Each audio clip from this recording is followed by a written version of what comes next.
Hey, g'day. This is one of those videos squeezed in before we reveal the big one. The calm before the storm, the Just like before, I'm gonna show you a handful of these Pokemon and you're gonna sit down. You're gonna watch the entire video. You're gonna like it. So you better subscribe. Oh, and also, I have an Instagram now, so consider checking that bad puppy out. Speaking of which, this bad puppy is Werewool, a split evolution to Wooloo. I'm sure you've all heard the term wolf in sheep's clothing.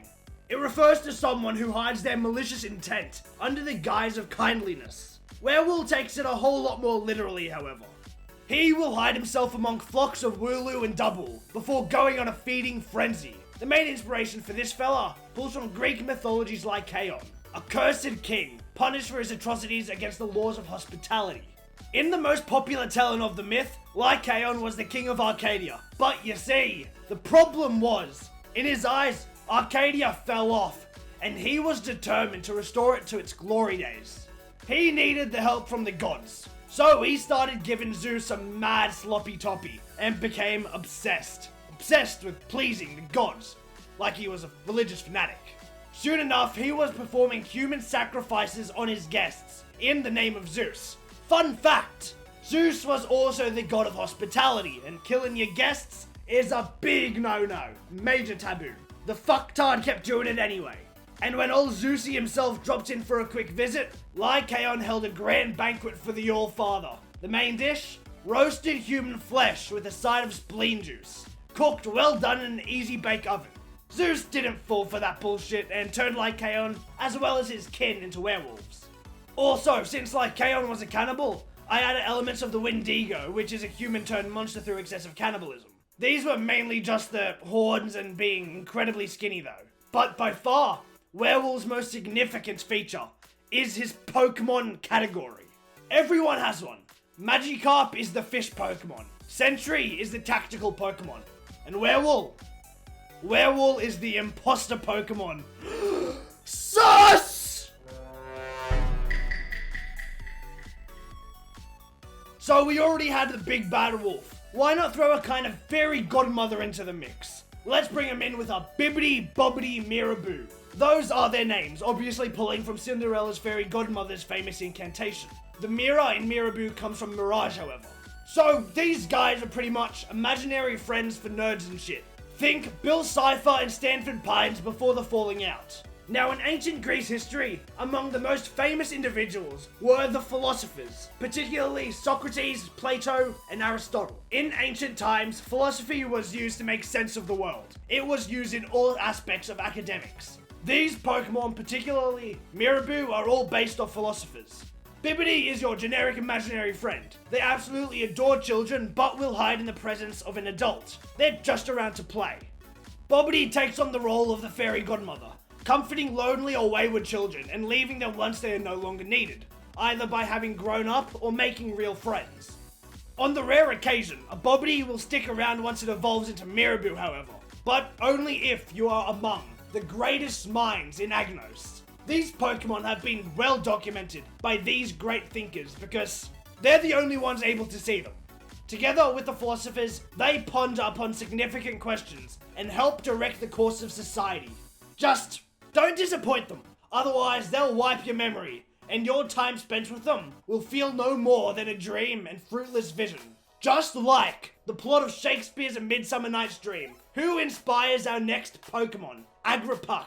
So why is a Shakespearean play in my ancient Greece-inspired region? Well, this particular play actually takes place in Athens, and has reference to multiple characters and gods. The plot to A Midsummer Night's Dream can basically be summed up to 4 Athenians running away into the forest, only to have Puck, the fairy, make both of the boys fall in love with the same girl.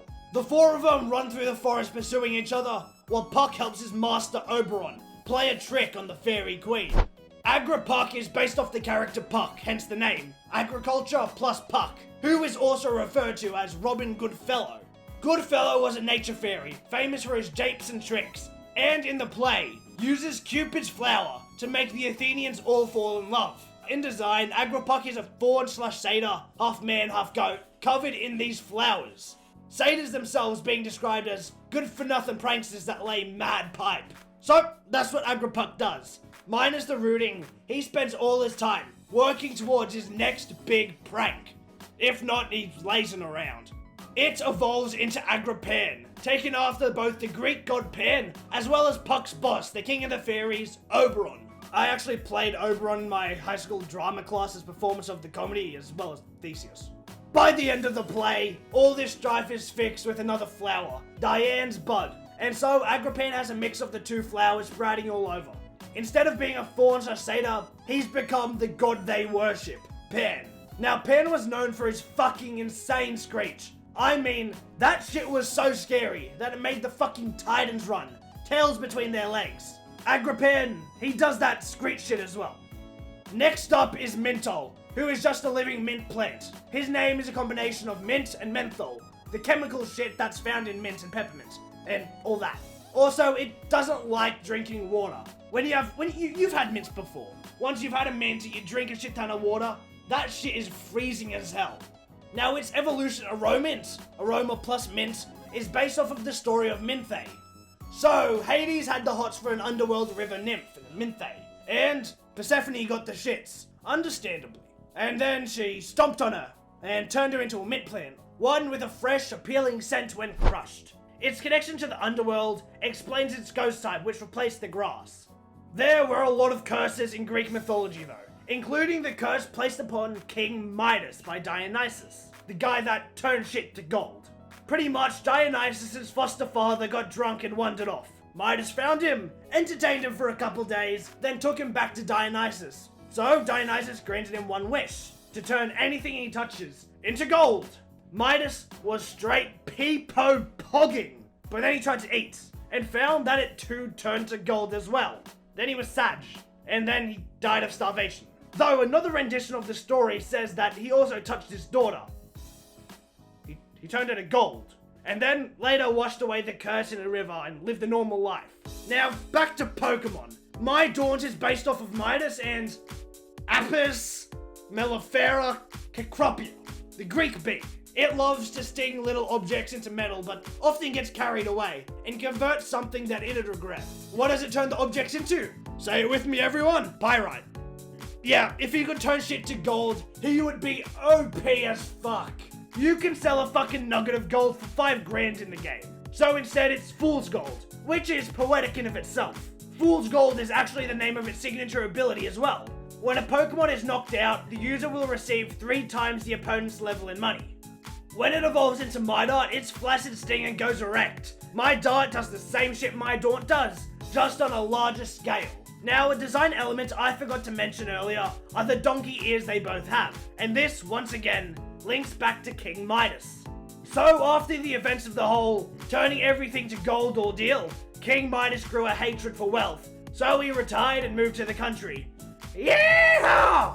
He bought a truck, he started talking funny, and started worshipping Pan. Okay, so, the truck thing and its dialect was a lie, but the Pan thing is true. Story time. So Pan and Apollo going at it. At a music contest. Pan on the pipes and Apollo on his lyre. It was pretty much unanimously decided that Apollo won, but Midas disagreed. So Apollo turned his ears into those of a donkey, claiming that he must have the ears of an ass. You know who else has the ears of an ass? This dickhead, Pegastar. What I mean by that is not donkey ears or being hard of hearing. The cunt just doesn't listen to a goddamn thing. Anyone tells it. Its ego is through the roof. In his eyes, the world is a stage, and he's the Pegastar of the show. Obviously, he's a Pegasus. Any bronies in chat? Maybe some Pegasisters? If so, get the fuck off my video, but don't forget to subscribe. Anyways, he has a My Little Pony style cutie mark on his ass. His is a star because... name. Pegasaur is its evolution and it's more of the same stuff but bigger and better. Its star cutie mark has been replaced with a hot spring sign, and I shall probably address the major part of the design. If somehow you hadn't noticed, both Pegastar and Pegasaur are made completely out of water and sea foam. According to early myths, everywhere the winged horse struck his hoof to the earth, a water spring would burst forth, and he was also captured by Bellerophon while drinking from a spring. Also, the place he was born, the Springs of Oceanus, so he has a big connection to hot springs. And another story, one of the versions concerning Pegasus's birth also states that it was born from the mingling of Medusa's blood, pain, and sea foam, implying that Poseidon had involvement in their making. So that's why the sea foam and the water. Oh, and also, this is a fun thing you can try at home. Take the word Pegasus and replace the P with an M. Mega sus. The next mon I have in store for you is Karafawn. Karafawn is a mixture of two different creatures of Greek myth, the Cyrenian Hide and the Mares of Diomedes. Both of these creatures respectively served as one of Heracles' labors. His third was to capture the Cyrenian Hide alive, and his eighth was to steal the mares from Diomedes. I'll get into the mares of Diomedes later, but for now, what made the Cyrenian Hide so important? Well, it was attributed to Artemis, and had great golden horns. Which leads me into this. So the hind was golden. Karafawn's name is a mixture of carat, the measurement of gold's purity, and fawn, despite the Pokémon not being golden at all. But think about it. The legendary Greek heroes didn't become famous for fighting your stock standard run-of-the-mill monsters. No, they fought creatures of legend as well. So similarly, these rare creatures would inspire the shinies, as opposed to the regular Pokémon. And that is the case for multiple of them, Karafawn and Bucksten included. Speaking of which, Bucksten is the evolution, buck meaning male deer, and the sten coming from tungsten, the metal. So Bucksten's antlers are made from tungsten, excluding the shiny. But get this, tungsten is commonly used as a substitution for gold, as it can mimic gold's properties well. I didn't even mean for that to happen when I designed this guy. I'm just that fucking good. Earlier I said that I'd elaborate more on the mares of Diomedes, so later is now. Once again, to steal the mares was Heracles' eighth labor. The mares of Diomedes were a herd of wild, uncontrollable, man-eating horses belonging to the king of Thrace.